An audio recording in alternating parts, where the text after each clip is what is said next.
أخبار الزمالك، أخبار رياضه المصرية. ايه مفاجأة ال 350 ألف جنيه؟ ال 350 ألف جنيه نادي الزمالك عمل مكافآت ضخمة جدا جدا، لأول مرة يمكن المكافآت الضخمة تصل لهذا الرقم. 350 ألف جنيه لكل لاعب، 350 ألف جنيه لكل لاعب في حال الفوز ببطولة كأس الكونفدرالية الأفريقية.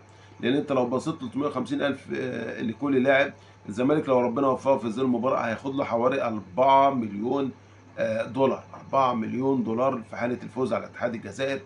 حاجه نقله كبيره هتحل لك ازمه ايقاف القيد اللي النهارده وصلنا للازمه ازمه القيد او ايقاف القيد لمده 3 فترات، ال 17 عشان سامسون افندي. الزمالك مهتم جدا جدا بضم جناح نادي انبي اللي هو محمد شريف حتحوت.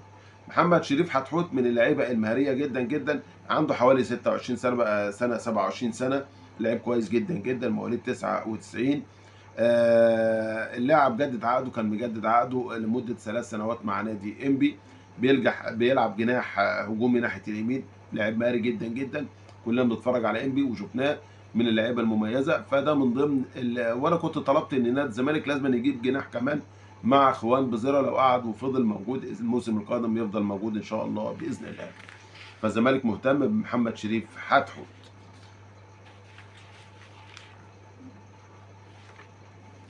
كنت كلمته من فتره وقلت خد بالك، خد بالك يا زمالك، لاني احتمال، والله قلت كده، قلت احتمال بنسبه تتعدى فوق المليون في الميه ان النادي الاهلي هيخش في صفقه اللاعب محمد علاء حارس مرمى الجونه.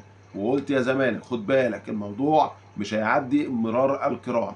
الاهلي الشناوي ابتدى يكبر، الاهلي بيدور على حارس مرمى، وهو محمد علاء كده تحسه انه الستايل بتاع الشناوي، لعيب طويل ولعيب طبعا ستايل كويس جدا جدا. وقلت لك ده مستقبل حراسه المرمى في مصر، محمد علاء حارس الجونه. بالفعل في الساعات الماضيه دخل محمد علاء حارس مرمى الجونه دائره اهتمامات مسؤول النادي الاهلي.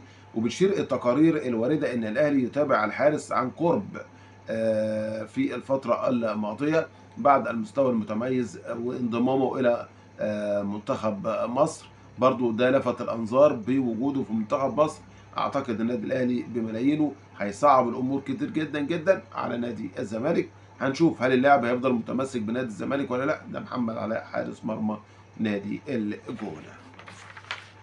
معانا خبر كده من النادي الاهلي. الاهلي طبعا بيصدم امام عاشور في الساعات القليله الماضيه. النادي الاهلي كان امام عاشور وافق خلاص على ان يجدد او يمدد عقده مع النادي الاهلي. النادي الاهلي بيصدمه في بعض الامور الماليه. اللاعب هنا له طلبات ماليه مرتفعه جدا جدا جدا جدا، يعني تفوق بعض اللاعبين. هو عايز يتساوى باحمد السيد زيزو. احمد زيزو بياخد مبلغ كبير جدا جدا.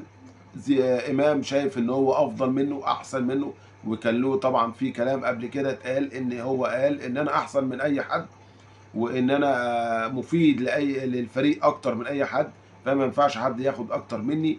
وزي ما انتم فاكرين الفتره اول ما جه زيزو ابتدى في زمزقه كده، وحتى كان في ضرب جزاء للنادي الاهلي، انا عاوز العب هو اللي عاوز يلعب. وابتدت الشد يحصل هنا ان انا افضل منه واحسن منه. اعتقد احسن منه وافضل منه ده بدايه انفجار الخلافات. قلت لك اي فريق بيمتلك مجموعه يبقى كلهم نجوم ومعلمين، بيعملوا مشاكل كبيره جدا داخل الفريق. ده الكلام بتاع كابتن امام عاشور، عايز مبلغ كبير جدا، عاوز يتساوى بكابتن زيزو. ده كانت خلاصه يعني اخبارنا النهارده. نتمنى لفارس الابيض يعني ان شاء الله دوام الانتصارات ودوام الفوز بالبطولات، ويفضل يفوز بالبطولات واحنا وراك يا زمالك ان شاء الله باذن الله. حوالي 44 ألف مشجع زملكاوي في استاد القاهرة، واحنا وراك يا زمالك بإذن الله. إن شاء الله الزمالك يفوز بالبطولتين. أتمنى دعمنا باللايك والشير وتفعل الجرس عشان يوصل لك بإذن الله كل جديد. والسلام عليكم ورحمة الله وبركاته.